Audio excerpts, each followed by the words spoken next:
hand that I had to pay, and you took me all away. Made me lose more than I could win, babe. And I really need to let you know. You keep rubbing my heart like a bank, and I only got myself to thank. You keep rubbing my heart like a bank. No thank you, no thank you. I'm not gonna call you in, 'cause you're taking everything. You keep rubbing my heart like a bank. No thank you, no thank you.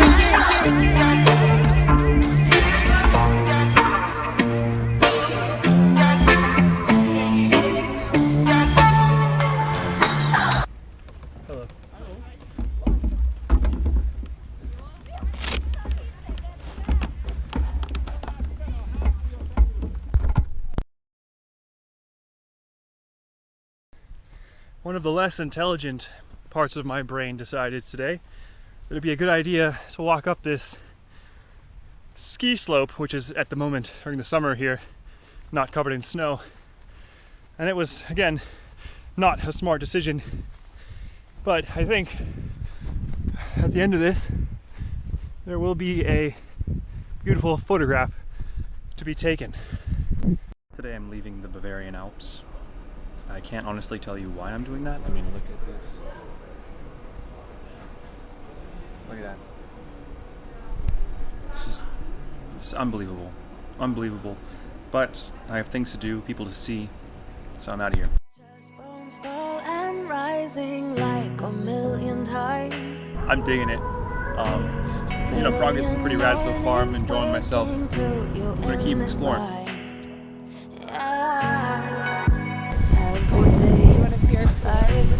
Oh yeah, let's do that. Bloody brilliant. This is the Czech Champs-Élysées, in my opinion.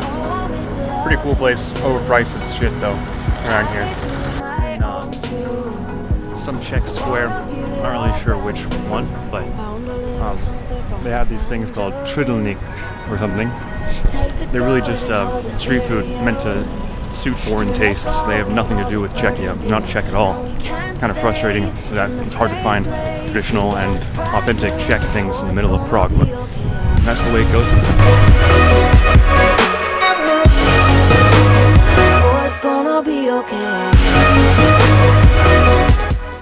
I am in what I imagine to be Hungarian Academy in Sports and Outdoors, looking for a pair of row trow,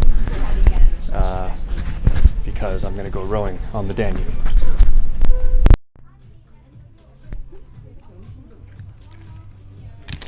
When I first got to Budapest, I felt kind of like SpongeBob and Patrick when they get lost in the buses and they end up in Bikini Rock Bottom, you know? Hungarian metro cars look both as if they were built over 50 years ago and that they will last another 100 years. It's solid engineering.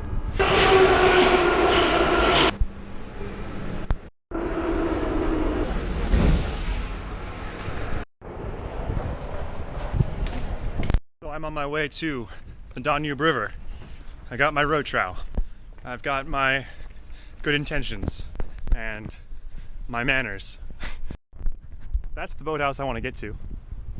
And that was the public boat transport I was going to take to get there. However, it is currently out of service due to quote-unquote weather conditions, which doesn't make sense because this is a beautiful day. It's alright because I'm going to go to the bridge, which is about maybe half a mile that way. Wish me luck. Wish me luck.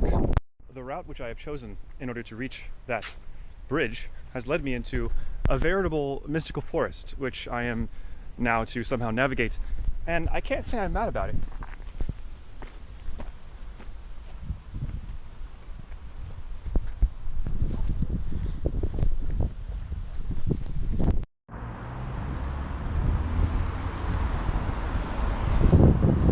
Finally on the bridge. That means we've got to go back the other way, backtrack in order to get to that boathouse. And I still don't even know if they're going to let me row. But, you know, it's not about the destination. It's about the journey, you know? I believe that. And also, like, it's worth the risk, you know? To be able to say that you rode on the Danube. I mean, it's not like a, you know, a historic rowing place or anything, but it's just kind of a cool thing to say you did. And I live for cool things to say that I did, you know? Because I'm conceited and self-serving and also slightly a hipster, okay? I'll admit it. No, I fully admit it. It's a really pleasant walk down this island in the middle of the Danube. I don't want to kayak. I want to row. I asked them if I could scull. They were like, yeah, for sure, for free. And they gave me, a locker. They acted like I'm a visitor, and I am a visitor. It's going to be sick. I'm going to go in a single, and then later they're going to row with me. They're so welcoming, so welcoming.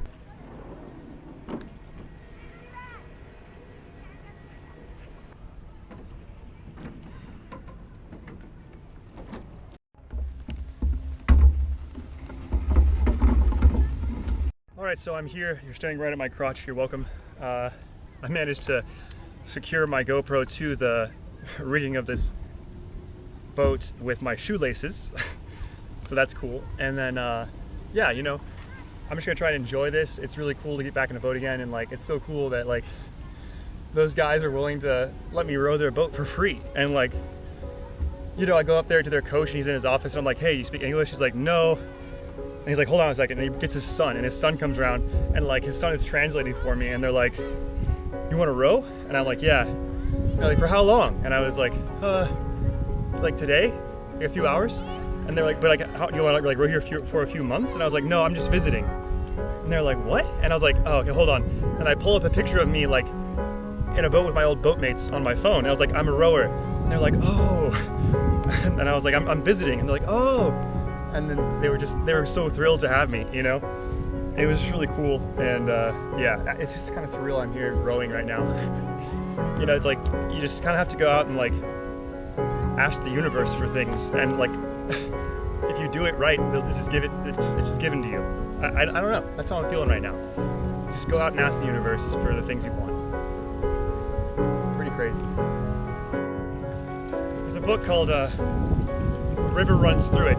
It's by a guy named Norman Maclean. Anyway, in the book, Norman is a young fly fisherman turned English professor who relates the nature of life to fly fishing. And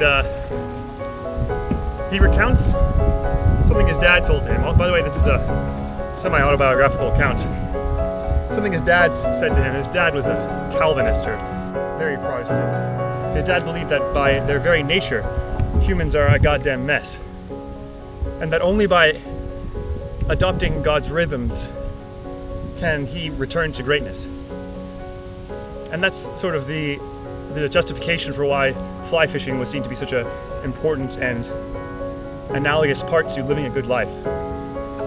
And in the same way, I think that rowing is one of those rhythms. I'm not a person who thinks about God a lot, but if there's anything which I've heard coming out of whatever that Protestant sect it was that rang true in my mind, it probably was those words. And I can really relate to that, and I really agree that adopting rhythms is a very healthy and psychologically and even spiritually beneficial thing to do. And after the past few days on this trip, I really felt like I needed to get out here and adopt God's rhythms. I hate myself for even saying that, but it's true. It's a good time to think and just to get back into it. That's really what you have to do when life throws you a curveball, is just kind of get back into a rhythm. I've said a lot of stuff about rowing. It's very analogous to life. One of the most analogous parts is that in the process of rowing, you really have to try not to interrupt the rhythm of the boat, or interrupt the run of the boat. You just want to tap it along like it's a spinning bicycle wheel. Just tap it along. In the Hungarian wilderness, hundreds of miles from the nearest civilization. And at times like these, the one priority I have to keep is replacing my fluids. If water isn't the first priority, you're really not going to last long out here.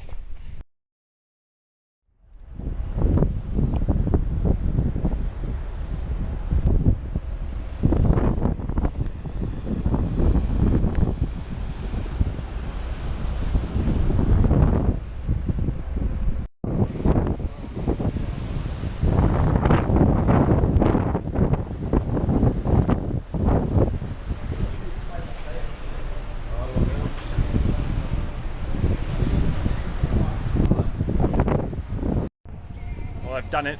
I made my way into Rhodes. It's an island off the southern tip of western Turkey, but it's part of Greece.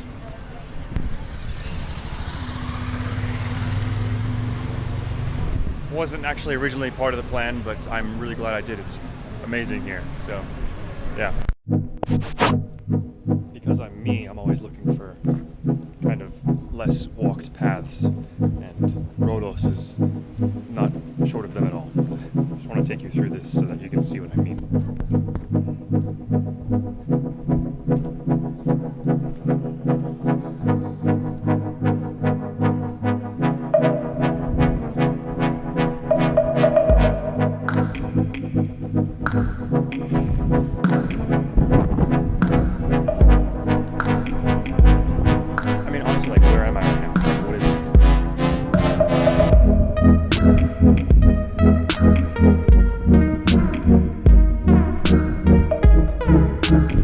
This is it, like every turn. It's just...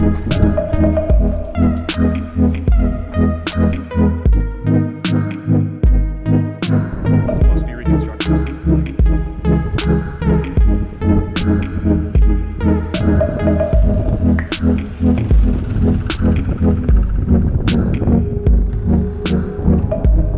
You know, Greece is the birthplace of democracy. What you might not know is the way that they actually voted in Greece. They put either a black or a white stone into a big jar, clay jar, and this was the way they voted because black meant no or white meant yes. And you can see all over Greece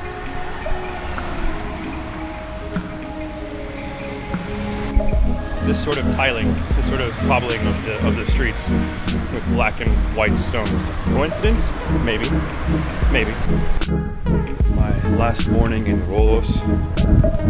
I just got up at 7 o'clock in the morning and walking through these insane alleyways again, because that's what the old town is kind of consisting of.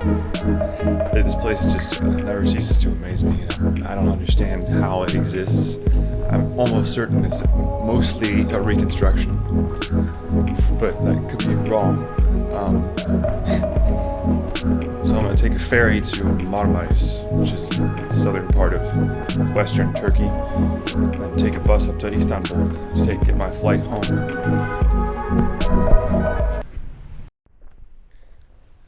The Knights Hospitaller used to use Rhodos as their base operations.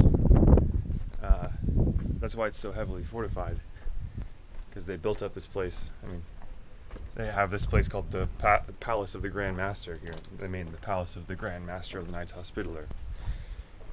And people would come here and stay, whether they were Spanish or Dutch or French, at their respective nationalities' inn. And they would stay there and discuss matters, before usually moving on further east to the Holy Land to fight against the Turks. I feel strange that I am going east, but I'm not going to the Holy Land.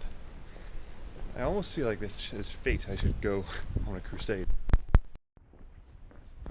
I mean, as you walk through this place, you really get the feeling that it is just covered with secrets. You could never find everything. And,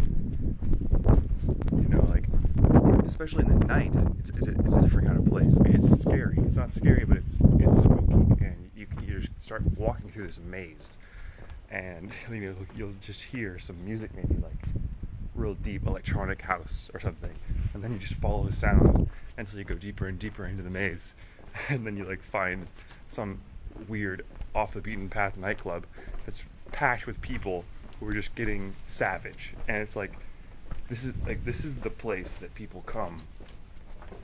It's just like out of a movie or something, it's crazy.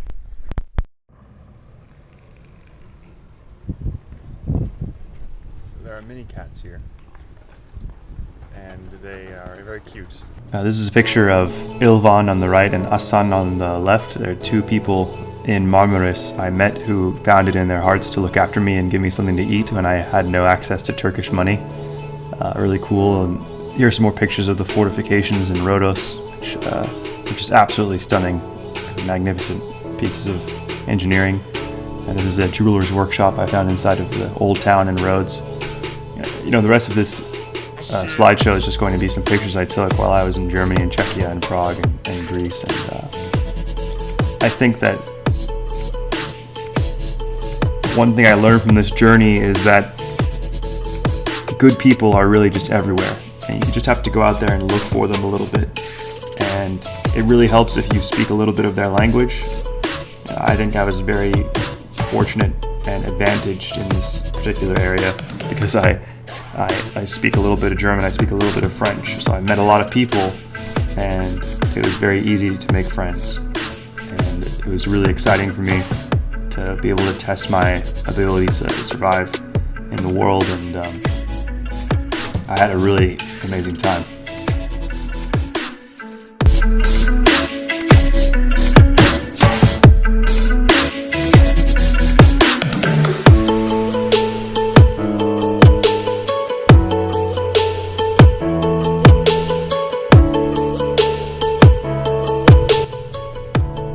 This is a picture of me and the son who translated for me at the boathouse, and this is a picture of a guy I met on the plane to Greece who I communicated a little bit with in sign language.